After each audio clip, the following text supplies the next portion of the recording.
ভাই, তার নাম নাহিদ। আমরা তিনজনে অনেক কষ্ট করে এই যে এই গাছটার নিচে এসেছি। ভাই একটু দূরে থেকে আমরা ভিডিওটা করতেছি।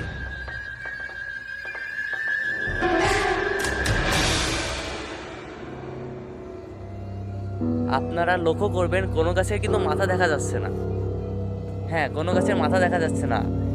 এই যে আমরা অনেক কষ্ট করে এই জায়গাটায় এসেছি, জানি না এখান থেকে আমরা বেঁচে ফিরতে পারবো কি পারবো না।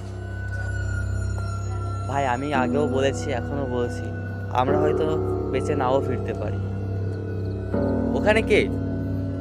ওখানে কে রে ভাই? হ্যালো এভরিওয়ান, আমি আপনাদের সবার উদ্দেশ্যে বলতে চাচ্ছি আমাদের সামনে তো কিছু একটা আছে, আমাদের সামনে কিছু একটা আছে।